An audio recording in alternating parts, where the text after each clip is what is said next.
Diogo Macorde está aqui, secretário especial de desestatização, desinvestimento em mercados. Ele juntou-se à equipe do Paulo Guedes. Em 2019, foi secretário de desenvolvimento da infraestrutura do Ministério da Economia. Puta, ele esculpiu esse negócio. Wikipédia. É grande.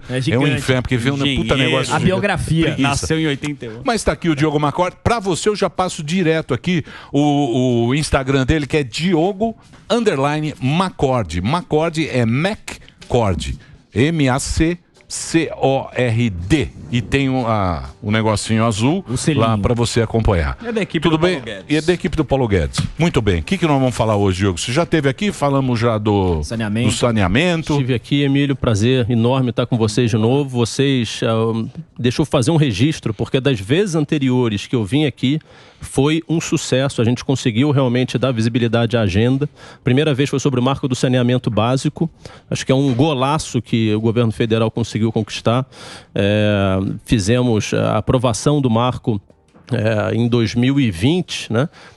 E desde então já são mais de 80 bilhões de investimento. O objetivo é botar 100 milhões de brasileiros realmente com coleta e tratamento de esgoto. Foi ótimo. A segunda vez que eu vim foi sobre Correios. Sim. Também uma vitória maravilhosa na Câmara de Deputados, que a gente aprovou, né? Infelizmente agora está no Senado, né? Para a gente tentar ali retomar essa agenda, que também é fundamental.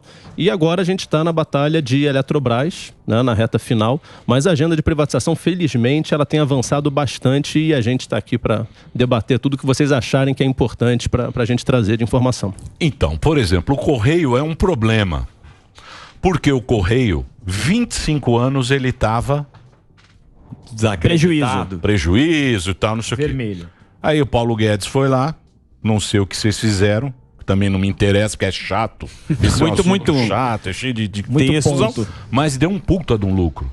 Então agora o cara fala, é melhor não vender, porque tá dando lucro. Para que a gente vai vender um negócio que está funcionando bem? E é o que a gente fala. É bom vender porque o Barba pode voltar. E não é só isso. O próximo presidente pode ser outro e aí vai passar a mão e volta a ser o que era. Então por isso é bom a empresa não ter muita empresa pública. Porque à medida que vai mudando o governo, pode piorar, pode melhorar, e no final a gente que vai pagar o prejuízo, né? Quando a gente fala de lucro, é interessante porque você tem que colocar em perspectiva, né? A empresa tal teve R$1 bilhão de lucro. Isso é muito ou isso é pouco? Bom, não sei. Em valor absoluto parece muito. Mas quanto de dinheiro você já colocou ali?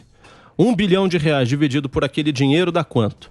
Então é importante a gente colocar em perspectiva. Quanto que seria o lucro se não tivesse na mão do governo? Se fosse privado, se fosse com outro. E tem mais uma coisa, uma questão de foco. A gente não conseguiu até hoje ter uma educação de qualidade no país, a gente não conseguiu ter um sistema de saúde de primeira linha, segurança. Então assim, a gente não consegue fazer o básico e quer ter correio, quer ter fábrica de camisinha, quer ter coisas estatais. É um problema de foco. É a mesma coisa aqui. A gente, se a gente não está conseguindo nem fazer o básico do programa, não adianta você inventar drone, helicóptero, link direto da Rússia. Não vai dar certo. Então, eu acho que é uma questão de princípio. Então, mas aí entra aquele problema, porque aí quem tem que votar isso são os deputados. É o Senado, é o cara que ganha voto. Aí o cara chega e fala o seguinte, beleza, não precisa mais do correio. Até aqui o cara fala, não, mas o correio é muito mais barato. O serviço do Correio, ele é muito mais barato se comparado a DHL, as empresas privadas. Sabe qual é o serviço mais caro de todos, Emílio? Aquele que não existe. E as empresas públicas, em geral, nos deixam na mão. Então, voltando a falar de lucro, vou trazer alguns números só para colocar em perspectiva aqui. Só das 6 maiores estatais, nós temos 46 de controle direto. Tá? Mas das 6 maiores, que é Petro, Eletrobras, né, entra Correios também, em 2015, que foi o último ano fechado, né, do mandato da Dilma Rousseff, essas empresas tiveram um prejuízo de 24 bilhões de reais. Tá? 24 bilhões. No ano passado, essas empresas, mesmíssimas empresas, registraram um resultado de 186 bilhões de reais. Então passou de menos 24 para 186 bilhões de reais. Essa é a diferença. E aí eu comecei a ouvir uma coisa, não, mas é porque vocês venderam, porque nesse meio do caminho, só no governo do presidente Bolsonaro, já foram desinvestidos 240 bilhões de reais. O que é isso? Participações. Tá? Então, desde o início, o ministro Paulo Guedes deu o comando muito claro, diminua o tamanho do Estado. 240 bilhões. Aí eu comecei a ouvir o seguinte, mas deu lucro porque vocês canibalizaram a empresa, entreguistas e tal. Aí você vai, bom, então deixa eu ver se realmente é isso. Vamos olhar uma coisa que chama patrimônio líquido das empresas, tá? Que é a diferença entre tudo que ela tem e tudo que ela deve. 380 bilhões de reais é quanto essas mesmas empresas passaram a valer mais nesse mesmo período. Ou seja, a gente vendeu 240 bilhões. Usamos isso para pagar parte do que a gente teve que gastar durante a pandemia, que foi importantíssimo. Nunca faltou dinheiro para combater a pandemia. Esse recurso foi direcionado para lá. As empresas se valorizaram em 380 bilhões de reais e o setor privado ficou muito mais eficiente. Isso não é mágica, né? Isso é uma gestão séria. Agora, vai vender por que se dá lucro? Ora, porque para quem é contra a privatização, nunca é o momento de vender.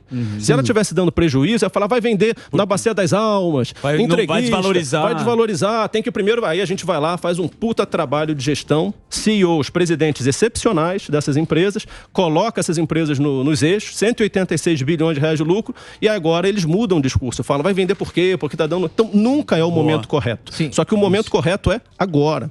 Ô, Diogo, você acha que o grande público... O Diogo tá bravo, hein? Tá bravo, tá incisivo. Tá bravo. Você acha que o povão, ele tá ciente dessas mudanças? Porque tem muita conversa, fala, não, porque o Paulo Guedes não fez nada, o Bolsonaro não fez nada. Você acha que as pessoas, elas acabam não tendo essa informação por conta de uma má comunicação do governo, que não mostra, a gente fez isso, aquilo? Ou você acha que o povo, ele tá ciente dessas mudanças que o Paulo Guedes tem feito na área da economia? Ele é um assunto denso, né? Um assunto complicado, técnico. Um assunto muitas vezes chato. Então, por isso que eu agradeço muito a oportunidade de estar aqui no Pânico, de poder trazer esse tipo de informação, porque isso afeta, sim, a vida de todo mundo. Olha só, eu comentei agora há pouco, será que o lucro ele é muito pouco? Bom, você tem que botar em perspectiva. O que a gente fez? A Eletrobras, a gente fez um cálculo que eu achei interessante para a gente realmente entender o tamanho do problema, tá? Pegamos desde 2002... Por que 2002? Que foi o último ano antes do início do PT, tá? Porque quando o Lula chegou, ele, por força de lei, proibiu a privatização da Eletrobras. Então, se nós tivéssemos privatizado a Eletrobras em 2002, pelo valor do patrimônio líquido, e usado esse recurso para abater dívida, o que a gente fez? Pega esse valor e corrige pela Selic, tá? Que é o nosso custo de dívida. Aí você fala, mas ela deu lucro no meio do caminho, então tá bom, então desconta quanto que a gente recebeu de dividendo da Eletrobras. Nesses 20 anos desconta, para ser justo, e atualiza tudo pela Selic também, desconta. Mas para ser justo, você me deu dividendo esse ano, mas no ano seguinte você foi lá e pediu parte do dinheiro de volta, porque tem isso. Às vezes distribui, às vezes pega de volta. Outra. Então a gente pegou aquele valor, atualizou pela Selic, descontamos o dividendo, mas somamos quanto eles pediram de recurso de volta. Resultado. Hoje nós seríamos 350 bilhões de reais mais ricos se nós tivéssemos privatizado a Eletrobras há 20 anos atrás. Só para a gente ter uma ideia da dimensão desse valor, tá? De acordo com a Fundação João Pinheiro, o déficit habitacional do Brasil é de 5,6 milhões de moradias. A uns 100 mil reais cada uma, a gente poderia ter reduzido em 2/3 o problema habitacional no Brasil. Esse é o tamanho do efeito, Diogão, se a gente tivesse privatizado. Quais outras empresas estão na mira para serem privatizadas? E eu gostaria, de uma forma mais didática, eu quero entender por que privatização é legal. Porque melhora a logística, a concorrência. Porque as pessoas usam nesse discurso mais político. Não, os caras vão vender o Brasil. Isso. Queria que você explicasse por que é importante. Ele é importante porque a gente acredita no setor privado, na livre iniciativa. Imagina se aqui fosse uma emissora estatal. Nem microfone, talvez, a gente tivesse que funcionasse. Não adianta a gente achar, se o planejamento central desse certo, a União Soviética teria sido um sucesso. Tá? Então, quando a gente fala de setor elétrico, muito além da simples privatização da Eletrobras, não existe um setor elétrico moderno, livre, com uma empresa estatal que tenha 1/3 do mercado. Não existe. Se a gente quiser avançar, o que a gente defende? Está inclusive em discussão agora na Câmara dos Deputados o projeto de lei que garante a portabilidade da conta de luz, para a gente poder escolher quem vai ser o nosso fornecedor de energia elétrica. Já existe só um mercado aberto para grandes consumidores. Só para os grandes consumidores, que é cerca de 1/3 do mercado, não chega a 0,5% do total de consumidores, mas é 1/3 da quantidade de energia. Mercado Livre, né? Mercado Livre. Por que a gente não pode? Por que telefonia celular a gente pode escolher operador e energia elétrica não? Os preços de energia elétrica no Mercado Livre são cerca de 1/3 menor do que os preços que a gente compra na nossa casa. Então, por que a gente não pode ter acesso a esse mercado? Né? Por quê? Porque a gente insiste em um planejamento central, empresas estatais que dominam. Então, vai muito além da simples privatização. E detalhe, quando você ouve aqueles sindicatos falando você vai destruir os empregos, vai acabar com os 8 mil empregos que tem naquela empresa, não existe nenhuma empresa que foi privatizada e reduziu a quantidade de funcionários. Não existe. A Vale do Rio Doce tinha 15 mil funcionários e hoje tem mais de 100 mil. Então esse é o efeito que você... Se você defende o trabalhador, você defende a privatização. E se você defende aquele setor, eu quero garantir um setor elétrico mais dinâmico, então privatiza, porque não existe setor elétrico livre com uma empresa pública que tem 1/3 do mercado. Boa. Eu tenho uma pergunta. Olha lá. Posso? Vamos, lógico. Obrigado. Calma. Você está aqui para isso. Não, é que eu tive... Você vai ficar... Não sei. Olha, eu fico muito feliz, né? Porque você vê a sobriedade do discurso, né? É diferente da galera louca da esquerda, aquela esquerda extrema, que fica falando exatamente entreguista, você tá querendo, enfim, privatista, você quer, de alguma forma, tornar a vida das pessoas pior. E a gente vê que é exatamente o oposto disso. Tem alguns setores que precisam desregulamentar, ou de alguma forma de diminuição de regras burocráticas que acabam piorando a vida das pessoas. O setor aeronáutico é uma mira importante do governo para isso, porque a gente vê pouca competição, e pouca competição é sinônimo de preço alto no que se refere à passagem aérea. Existe algum tipo de planejamento do governo com relação a esse setor? Não, o planejamento dentro da nossa forma de pensar, é não ter planejamento central. A gente não vai ter as empresas aéreas estatais como havia, né, inclusive no passado, e a Argentina agora voltando, né, a exatamente essa forma de pensar. Agora, ele é um ecossistema, né? Quando a gente pensa em setor aéreo, aeroportos, né? Todo mundo tem regras muito burras dentro do setor aéreo, de capital brasileiro, de necessidade de você Mas elas estão reduzindo dia após dia. Veja que a gente fez reformas estruturantes em todos os setores da infraestrutura. O último que falta é justamente o setor elétrico agora. O setor elétrico hoje, né, desculpe voltar porque é Eletrobras, mas eu vou falar do aéreo, tá? Mas o setor elétrico hoje, ele é o que é justamente porque você tem uma tentativa de controlar o setor, né, do governo, dizendo o seguinte: olha, ele chega aqui, ele vê assim, vocês estão com vocês estão com pouco microfone de lapela. Pô, só tá usando esse microfone de mesa, eu quero botar uma cota aqui de microfone de lapela, porque senão o fabricante de microfone de lapela, o que vai ceder? Pô, mas custa 3 vezes o preço. E a gente nem precisa. Nem precisa, não, mas você vai ter que comprar. O setor elétrico é isso hoje. Tá? E no final das contas, ele tem um monte de lobbies ali que falam, você precisa da fonte tal, você precisa daquilo outro e tal, não sei o que. No final, é como se você fosse num bar, sentasse os amigos, hoje eu tô meio duro, vou pedir uma Coca-Cola. Aí chegou teu amigo, chegou o Sami, porque o Sami é bilionário, foi lá e falou, eu quero uma cerveja especial aqui que me custa 30 pratas. Entendeu? Você fala, cara, aí eu vou ter que pagar, quer saber? Aí eu vou agora então no uísque. Boa. Aí chegou o Emílio e falou, então me vê uma garrafa de champanhe. Então você tem sempre aquele incentivo a pedir coisa mais cara para tentar achar que você vai se dar melhor do que o cara do lado, mas no final a conta vai cada vez ficando mais cara. Mas é o que fizeram. Quem paga a conta O projeto de privatização da Eletrobras está cheio de coisas que não faz sentido o consumidor pagar. Você tem que fazer um negócio de gás que para uma região que é curral eleitoral de um, de outro. Como que a gente resolve isso? Sabe que cada projeto de lei que tramita, vocês iam no aquele Playland, Hot Zone, aqueles negócios de jogar. Lembra daquele jogo, aquele jogo do jacaré? Sabe, que você tem um martelinho, aí sai, você bate no jacaré, você bate no sei o que. São jabutis que vão surgindo, né?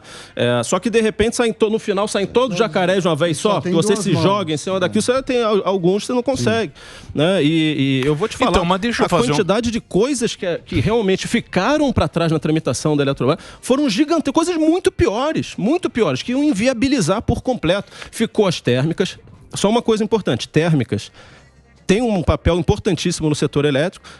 Precisava ficar onde eles colocaram? Certamente não. Agora, que existe uma importância por trás, eu não tenho dúvida que existe. Mas é isso, esse é o problema. Sempre vem a questão desses jabutis, enfim. E aí, só para fechar o ponto do setor aéreo, pensa nos aeroportos.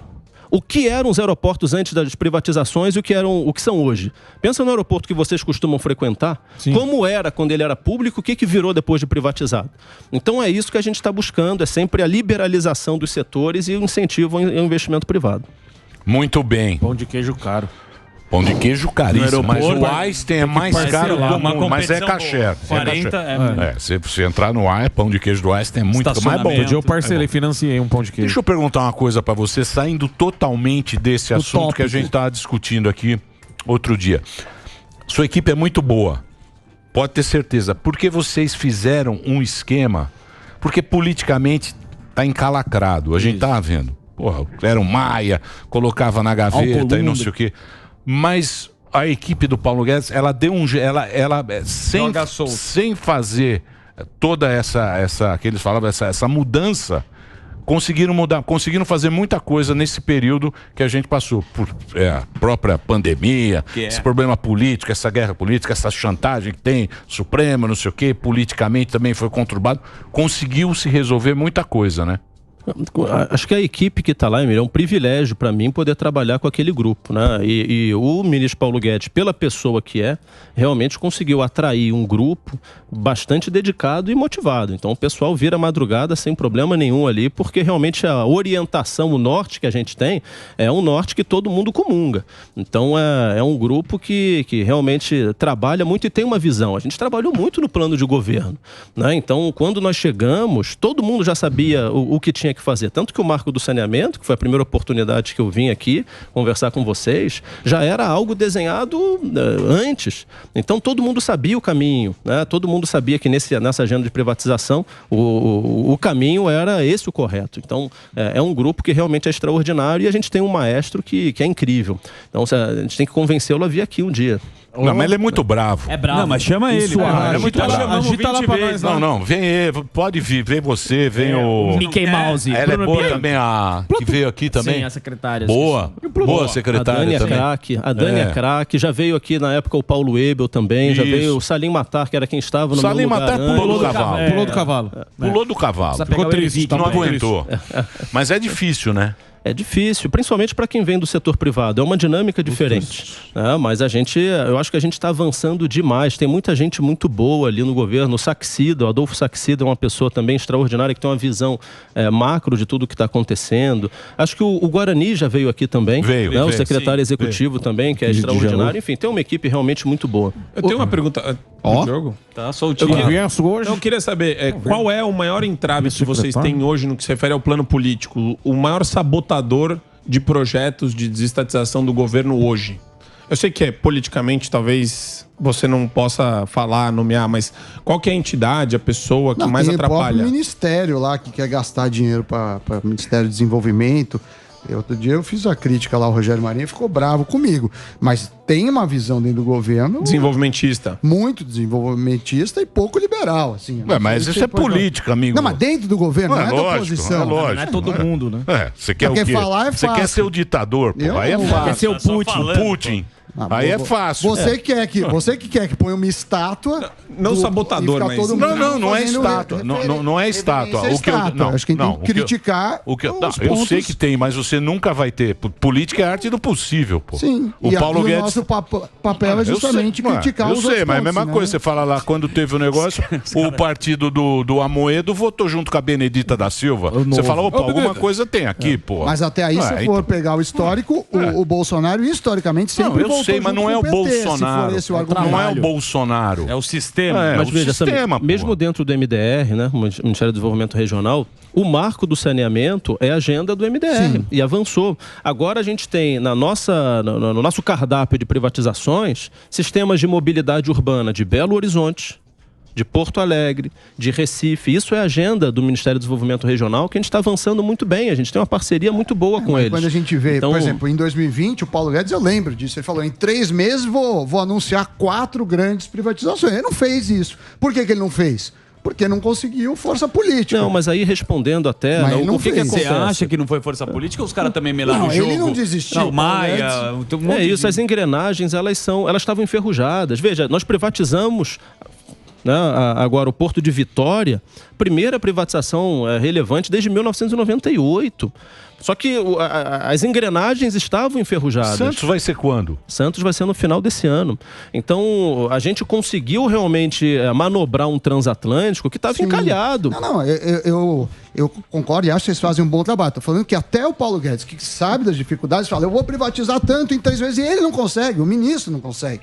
Então, as coisas são complicadas dentro e fora do governo. É claro que ele tem uma posição aqui que é delicada, que ele não pode ficar falando. Mas eu tenho informações que as coisas não são tão simples, mesmo dentro do governo. Você tem uma parte, às vezes de militares, às vezes de outras facções dentro do governo, que são Estado grande. Joga água tudo no pro governo, eu quero Estado maior, eu quero ter empresas grandes, que é uma cabeça que alguns militares, principalmente os antigos, tinham.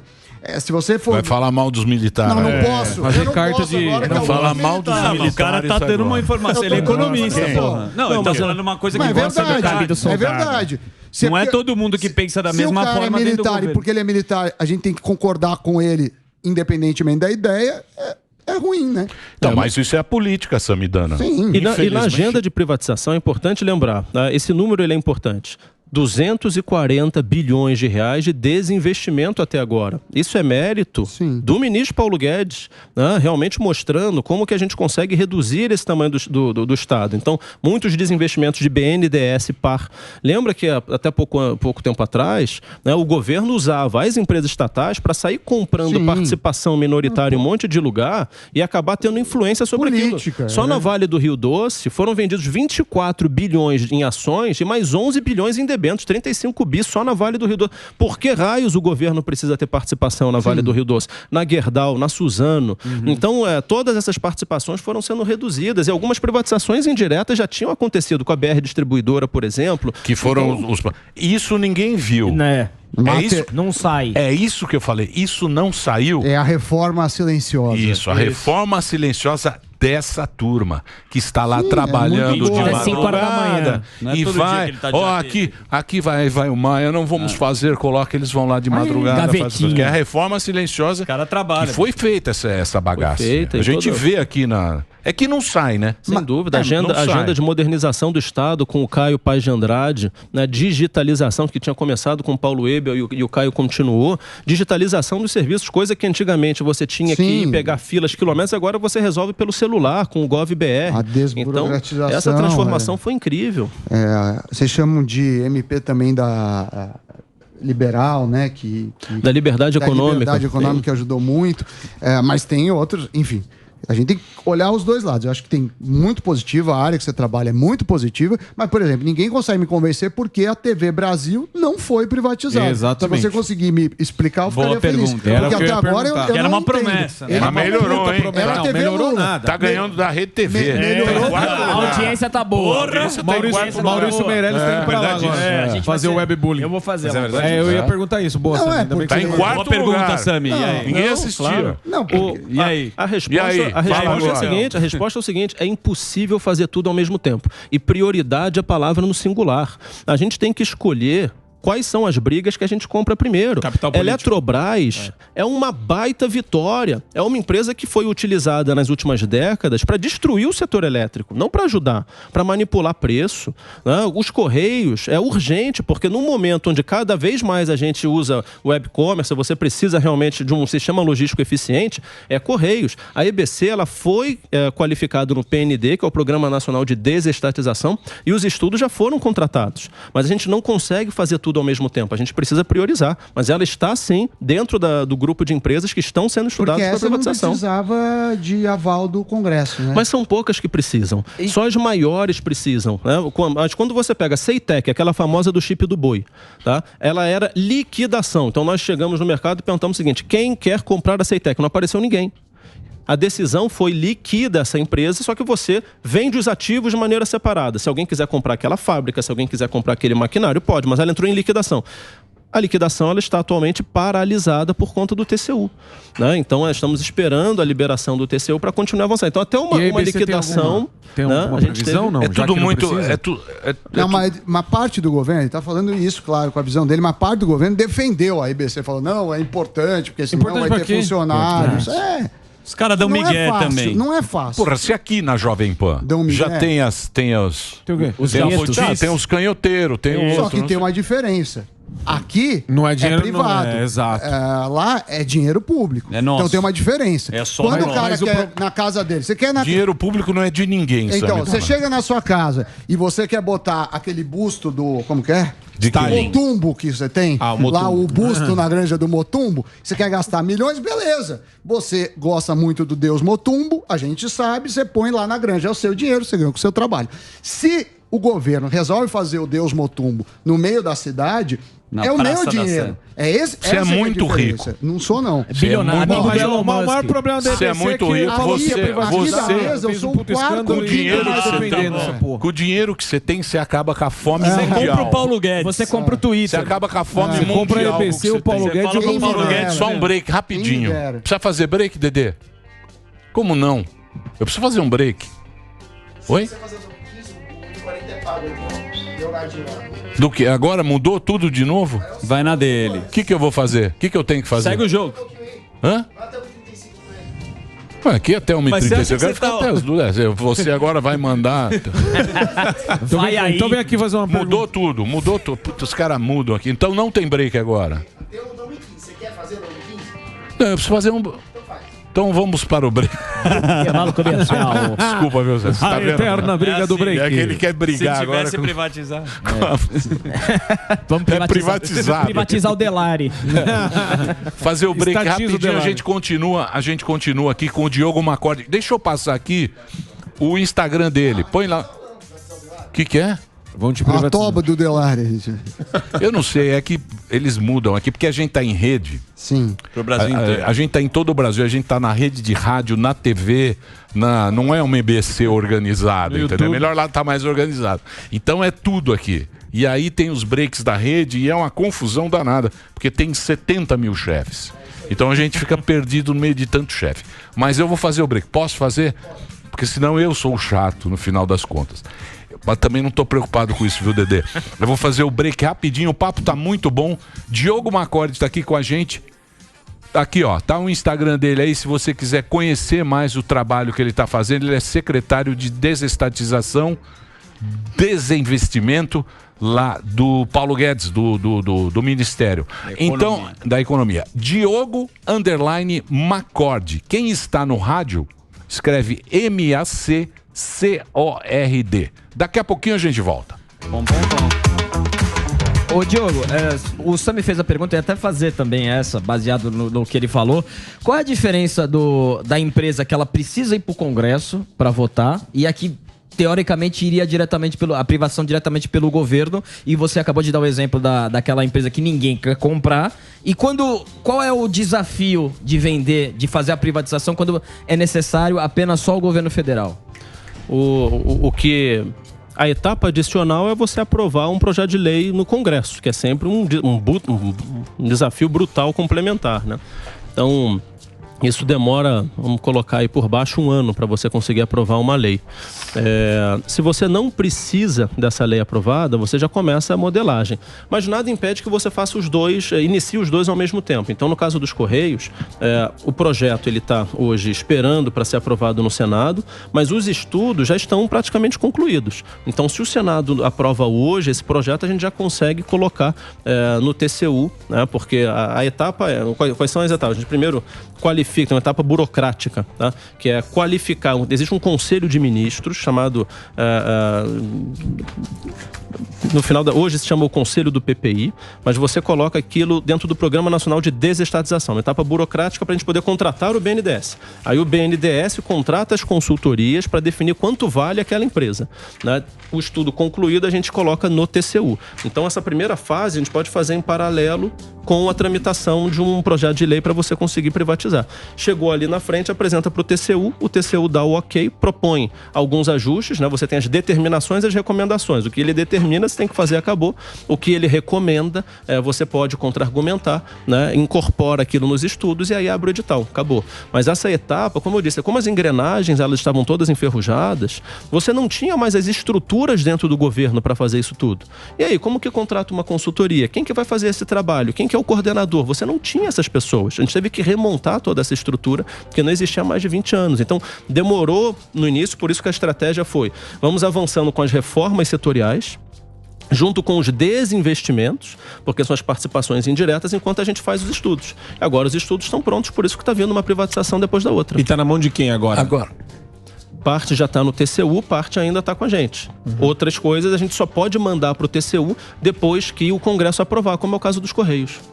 Agora, vamos ser honestos, é muito ruim, né? O quê? Um serviço público. Péssimo. Mas ele é ruim por quê? Porque tem muito. Por que é ruim? É tudo ruim. Não funciona, ele é ruim. Eu acho que ao longo do tempo, Emílio, foram criando algumas estruturas, o que eles chamam de pesos e contrapesos, né? Então, para você garantir que o cara maluco não ia conseguir fazer maluquices, né, da noite para o dia. Essas estruturas foram criadas para isso, só que acaba fazendo com que também as iniciativas positivas tenham uma série de etapas burocráticas para serem cumpridas. Então, você tem vários... Você acha que a burocracia atrapalha muito? Ela acaba que atrapalha quando você quer fazer alguma coisa boa rápida, mas ela acaba ajudando quando você quer fazer uma besteira rápido também, entende? Então, eu sei que isso desmotiva, principalmente quem vem do setor privado, mas você precisa aprender a navegar ali dentro e navegar usando a palavra pro lado positivo, né? Você precisa aprender a como eu instruo bem um processo, como eu registro o que eu estou querendo fazer, como que os órgãos de controle ficam confortáveis, como que a gente consegue avançar de uma maneira correta, né? Uma vez que você aprende a fazer isso, as coisas começam a fluir de uma maneira mais simples. Mas eu acho que essas travas que existem, esse fluxo, os órgãos de controle, eles são necessários. Até porque você não é o dono da verdade. Muitas vezes você está avançando com uma determinada agenda, né? E a maturação que você tem no Congresso Nacional, o pessoal ataca muito, né? O Sami estava comentando do jabutis, né? O jabuti, ele é um nome pejorativo que colocam para as emendas do mal. Mas você tem muita emenda do bem, é claro que tem. De novo, a gente não é o dono da verdade. Durante a tramitação desses projetos aparecem muitas coisas boas que são incorporadas. O marco do saneamento básico evoluiu demais durante a tramitação. A MP da Eletrobras evoluiu demais durante a tramitação dos Correios. Então, é natural. Demora. A gente gostaria que fosse mais rápido? Gostaria. Mas o efeito é que no final, quando sai, um pouco depois do que a gente gostaria, ele sai melhor. Então, acho que é importante colocar, né? Ele atrapalha, mas por um lado, mas ajuda por outro. Então, quer dizer, quando a votação ela é democrática, quando você vai lá que os 500 deputados... Você gasta mais. Não, você gasta mais, mas ela tende a melhorar. Eu acho que existe ganho líquido. Existe ganho líquido. Existem algumas coisas que você não gosta, mas várias outras que são boas, né? Então, se no final você tiver mais perdas do que ganhos, ela acaba caducando, ela não é votada, né? Como já aconteceu várias vezes. Não, isso daqui ficou muito caro, isso ficou muito ruim, não vale a pena aprovar, né? Mas você tem diferentes pontos de vista, e a beleza da democracia é essa, você conseguir incorporar diferentes pontos de vista. Então, o Salim pulou do cavalo e ele falou aqui... Ele falou, aquilo é muito complicado. Não anda, o cavalo tá indo pro outro lado. O cavalo do governo vai para um lado, ele falou, vou pro outro. Ele falou, aquilo não anda. Você sentiu isso em algum momento? Não, o cavalo anda, né? O cavalo anda, mas devagar, não na velocidade, né? Então é isso que eu estou comentando. Você tem uma dificuldade, claro que tem, mas é importante as sinalizações, né? A gente está falando sobre qual que é a mensagem dentro do governo. Puxa vida, o presidente Jair Bolsonaro, em mãos, pegou a medida provisória da Eletrobras, foi andando até o Congresso Nacional e entregou em mãos para o presidente Pacheco. O presidente Jair Bolsonaro, no outro dia, pegou o projeto de lei de privatização dos Correios, foi até lá e entregou em mãos para o presidente Arthur Lira. Então, a sinalização de que o presidente da República tem naquilo uma prioridade, dá uma mensagem muito direta para todo mundo que está embaixo dele de que é preciso fazer acontecer aquilo. Da mesma maneira, o metrô de Belo Horizonte. O presidente Bolsonaro foi até Belo Horizonte e deixou claro que a gente vai, sim, entregar esse projeto construindo a linha 2 do Barreiro. Então isso vai ser feito, isso é um compromisso, não é do Diogo, ninguém nem sabe quem eu sou. Agora aqui com vocês que são famosos, Não, mas mais vocês ou menos, fazem. né? Mas o que falta Não vem, daqui não. pra frente? Vocês fazem próximos passos. a reforma silenciosa. Não, mas eu quero Calada saber da quais noite. os passos Tá. da Eletrobras. Na calada da noite. Ah, claro. Eletrobras. Reforma silenciosa Não, que mas os passos para a Eletrobras. Já está o processo, qual é a expectativa tutorial. de datas? Vamos lá. Então, hoje a Eletrobras, Sami, ela está no TCU. TCU. Tá? Então, os estudos já estão concluídos. Como eu disse, eu acho que a gente tem uma oportunidade ímpar de despedalar o setor elétrico. Só lembrando, o setor elétrico foi completamente destruído há 10 anos atrás, com a famosa medida provisória 579. Né? Foi um feito incrível. Conseguiram quebrar a Eletrobras ao mesmo tempo que as tarifas de energia subiram 2 vezes a inflação. Realmente é de Não é bater fácil. palma pro desastre que foi. Foi na época da Dilma, né? Foi. Então, o que a gente precisa fazer agora é consertar tudo que foi feito lá atrás. E a privatização da Eletrobras, ela vai ao encontro dessa missão. Reduzir tarifa de energia elétrica, né, despedalar o setor elétrico, devolver água para os reservatórios. Só em recuperação das bacias, 10 bilhões de reais é o maior programa da história de recuperação de nascentes. Aí falam, o governo não se importa com o meio ambiente, maior programa de recuperação de nascentes da história. Tudo isso com a privatização da Eletrobras. Então, isso está pronto, isso está redondo, né? E a nossa proposta já está com o Tribunal de Contas. O tribunal, só para explicar para quem nos ouve, ele é da seguinte forma: você tem a área técnica que avalia, né, todo o projeto. Então foi submetido para a área técnica, ela apresentou algumas propostas ali de ajuste, incorporamos todas as propostas de ajuste da área técnica, e aí segue para o relator. Então o relator, ele faz ali algumas considerações e coloca para o plenário. Então há 2 semanas atrás você teve uma primeira tentativa de votação, mas um ministro, ele pediu vistas. O que é vista? Ele falou, olha, eu quero entender um pouco mais esse processo. Mas aparentemente você já teve ali uma formação de maioria para que o projeto pudesse acontecer.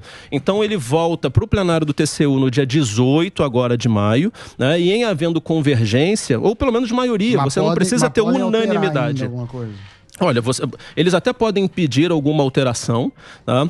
Mas a gente de fato acredita que o projeto ele está muito redondo. E qual é a preocupação agora? Né? É a famosa janela de oportunidade. Não sei se vocês já ouviram, né, essa expressão no mercado, mas o mercado ele tem janelas que você precisa aproveitar. Hoje, né, imagina os bilhões aqui do Sami. Né? Então ele vai ter que decidir o seguinte, olha... Não é um bi só. É um só. Não tem bilhão. Ele vai ter que um bilhão, mas está seguinte, dividido. Só um. O que ele faz com esse dinheiro? Né? Hoje, com a Selic a 12,75, ele fala, bom, opção 1, eu posso comprar título do Tesouro, né, ir para a praia, ficar tranquilo, ou opção 2, eu posso investir, né, eu posso abrir um negócio, abrir uma padaria e tentar empreender. Né? O mundo é assim. O mundo funciona da mesma maneira. Só que o título que o mundo mais compra é o Tesouro Americano. Sim, tá? Então, a partir do momento que o Tesouro Americano está subindo juros, o dinheiro do mundo gravita para lá. Então, se a gente esperar muito tempo, pode ser que a gente perca uma janela fantástica de conseguir atrair dinheiro para o Brasil. A gente precisa atrair recurso para o Brasil. Então, é importante que a gente não perca essa janela. Né? Eu tenho certeza, né, que o tribunal ele sempre foi um grande parceiro do Brasil, não é parceiro do Ministério da Economia. Né? A função do Tribunal de Contas da União é ser parceiro do Brasil, é garantir que a gente vai fazer a coisa certa. Né? E até hoje deu super certo. Eu tenho certeza que no dia 18 a gente vai conseguir avançar para que a gente garanta essa entrega para o setor elétrico e para o cidadão brasileiro. Muito bem. Queria agradecer, você fala bem, Diogo. O cara é de Harvard também. Muito técnico. É de Harvard também? Você é de Harvard? O cara é Não conheci o Sami de lá, mas a gente pode... Não foi nunca numa festinha, nos afters. Põe o Sami aí em Harvard. Põe ele, ó. Jovem, tá embaixo, diz aí o Sami jovem. Olha ele de Jovem gravatinha. Harvard. Isso aí foi o quê, Sami? Temos 2 Harvard aqui, pô. Você quer o quê? O cara tem diploma. Temos 2 Harvard. E você tá gostando ou não? É um desafio, né? É um baita desafio, mas a satisfação é muito grande. Ele já tava dando aula já de programação. O Samuel da esquerda? Nessa época ele não tomava cueca. Olha a orelha do cara. Parece a taça Na minha da época o Champions uniforme League. não era esse, não. Só jogava ele no lixo. Deixa eu falar Foi no sério. bar mitzvah. Deixa eu falar sério. Você era o quê? Você estava no setor... O que você era, Privado. Eu estava no setor privado, eu sempre fui consultor. né? E quando veio a campanha de 2018, né, a equipe do ministro Paulo Guedes te ligou. me convidou para ajudar na formatação do plano e acabei entrando no governo em janeiro de 19. Primeiro como secretário de Desenvolvimento da Infraestrutura e aí quando o Salim saiu, eu acabei entrando na Secretaria de Desestatização. Que era o Salim, né? Que era do Salim. Você tá no lugar do Salim. Eu tô no lugar Puxou que o era, tapete, que era do Salim. Não, de jeito o Salim é Salim. um grande amigo. E fez um trabalho extraordinário em termos de governança. Veja, a gente não consegue manobrar um transatlântico da noite para o dia.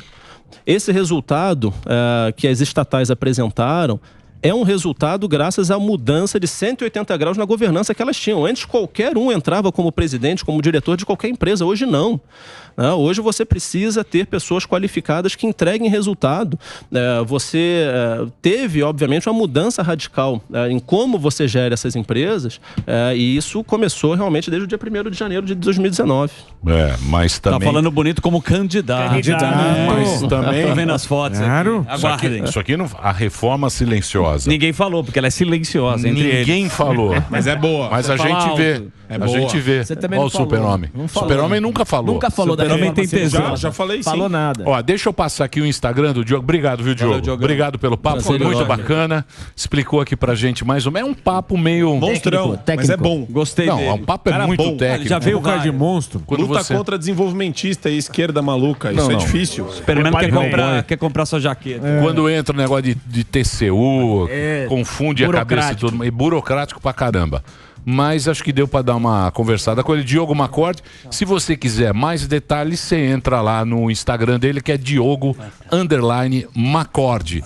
Macorde é Macorde. Macorde. Macorde e underline. E ele tem azulzinho. É isso.